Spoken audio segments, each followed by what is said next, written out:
Hello and welcome to my channel medical mentorship. And यहाँ पे हम लोग देखते हैं, हम लोग सीमेन एनालिसिस का सैंपल कलेक्शन हमने कर लिया था। सीमेन सैंपल एक क्लीन एंड ड्राई कंटेनर में कम्प्लीटली क्लीन एंड ड्राई होना चाहिए, उसमें कलेक्ट किया जाता है। एंड कलेक्ट करने के बाद उसमें नाम, आईडी नंबर पेशेंट का, ये सब लिखा हुआ होता है। ये सारा चीज़ हम डिस्कस कर लिए थे। देन हम लोग देखते हैं ग्रॉस एग्जामिनेशन ऑफ सीमेन। तो ग्रॉस एग्जामिनेशन में जो फर्स्ट एग्जामिनेशन है ये क्या होता है, फिजिकल कैरेक्टरिस्टिक। फिजिकल कैरेक्टरिस्टिक मतलब जो आप देखकर सीमेन को जो एनालिसिस कर सकते हैं उसी को हम बोलते हैं फिजिकल कैरेक्टरिस्टिक। अब यहाँ पे क्या होता है, एक फ्रेशली एजैकुलेटेड सीमेन हाईली विस्कड, विस्कड मतलब होता है चिपचिपा होता है, जो कि white and grey, white colour का, एंड आपका जो ओडर है वो एसिडिक ओडर का होता है। इसका जो पीएच है वो 7.7 मतलब माइल्ड एल्कलाइन होता है ये। अब इसका जो वॉल्यूम है वो देख लेते हैं। तो semen volume, the normal semen volume is the 1.5 ml to 6.5 ml per ejaculation के अकॉर्डिंग किया जाता है। देन यहाँ पे देखते हैं एबनॉर्मेलिटीज़ क्या क्या मिलता है। डिक्रीज वॉल्यूम मतलब वॉल्यूम जो है वो कम क्यों हो सकता है।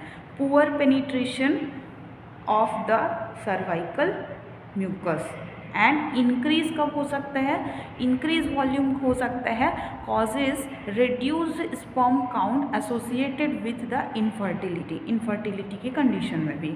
देन हम देखते हैं यहाँ पे viscosity, if it falls drop by drop it viscosity is normal. Liquefaction time of the specimen should be complete within 30 minutes. आपका जो लिक्विफिकेशन टाइम है वो 30 मिनट्स में क्या होता है, कंप्लीट हो जाता है। तो ये सारे प्रॉपर्टीज़ आपको दिखने चाहिए कि आपका जो सीमेन है उसका कलर वाइट होना चाहिए। दूसरा चीज़ देखते हैं वो जो ऑर्डर उसका आता है, ऑर्डर मतलब होता है स्मेल, उसका जो स्मेल है वो एसिडिक ऑर्डर का होना चाहिए, पीएच 7.7 होना चाहिए। तो ये सारी चीज़ें जो है वो किस में आती हैं, आपके फिज़िकल एग्जामिनेशंस में आते हैं। तो ये जो आपका फिज़िकल एग्जामिनेशन है ये कंप्लीट होते हैं इन सारे पॉइंट्स के साथ। फिज़िकल एग्जामिनेशन के बाद नेक्स्ट पॉइंट हम लोग देखते हैं जो कि आता है आपके केमिकल एग्जामिनेशन में। तो केमिकल एग्जामिनेशन का जो पार्ट है इसमें आपका सबसे पहले तो जो टेस्ट लगाया जाता है वो होता है फ्रक्टोज टेस्ट होता है। अब फ्रक्टोज टेस्ट का केमिकल एग्जामिनेशन से क्या रिलेशन है ये बता देती हूँ कि आपको पता होगा कि स्पर्म जो है मोटाइल होता है, मतलब ये स्पर्म का अगर डायग्राम बनाएंगे उसका पीछे टेल होता है और वो क्या करता है, मूवमेंट करता है। तो स्पर्म मूवमेंट करता है, तो मूवमेंट करने के लिए आगे उसको क्या चाहिए होता है, एनर्जी।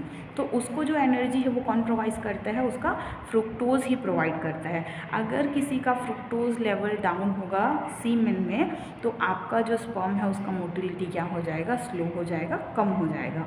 तो this is the main sugar of semen. किसके लिए है ये, सीमेन शुगर है ये।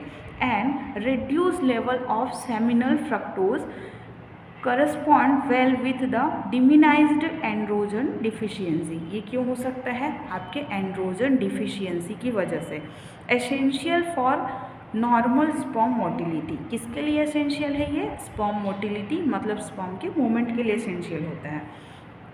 फ्रुक्टोज लेवल चेक करने के लिए quick and expensive method available है। तो यहाँ पे क्विक मेथड में देख लेते हैं। सबसे पहले तो हम देखते हैं to determine fructose level in semen. दूसरा देखते हैं मेथड। तो मेथड जो है रिसोर्क्रोइक मेथड जो है यहाँ पे यूज़ किया जाता है। देन देखते हैं प्रिंसिपल। तो सीमेन में प्रेजेंट फ्रक्टोज को रीसोराइजनिंग रिएजेंट के साथ एसिडिक मीडियम में हीट करने पर रेड प्रेसिपिटेट प्रोड्यूस करता है। तो यहाँ पे रिएजेंट जो है वो देख लेते हैं। रिसोर्चरिनल जो रिएजेंट यूज़ करते हैं ये यहाँ पे उसका कंपोजिशन दिया हुआ है। अब इसमें प्रोसेस क्या होता है, तो यहाँ पे प्रेजेंट रहेगा क्या, फ्रक्टोज।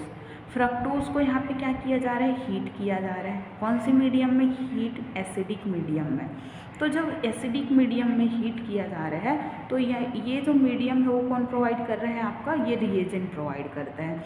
तो यहाँ पे ये जो सीमेन है वो क्या हो जाएगा, रेड प्रेसिपिटेशन शो करता है। अब यही जो रेड प्रेसिपिटेशन है ये उसका आपका आइडेंटिफाई है कि आपके सीमेन में फ्रक्टोज प्रेजेंट है।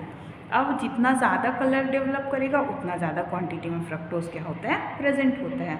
देखो यहाँ पे प्रोसीजर में क्या करना होता है, सबसे पहले है take 5 ml reagent in a test tube. 5 ml आपको रिएजेंट ले लेना है। Add 0.5 ml of seminal fluid, seminal fluid उसमें आपको ऐड कर देना है। And bringing the solution to the boil, आपको सॉल्यूशन को क्या करना है, बॉयल करना है। And take care the tube opening should not be king you, मतलब आपका जो भी जो बॉइलिंग होगा वो बॉइलिंग आपके ऊपर ना आए, इसको अपोजिट साइड में करते हुए बॉयल करते हैं। Examine the solution and report as the maintained below. तो यहाँ पे रिपोर्टिंग कैसे किया जाता है, no change in colour seen, तो अगर कलर चेंजेस नहीं आता है तो क्या रहेगा, नेगेटिव एंड पॉजिटिव।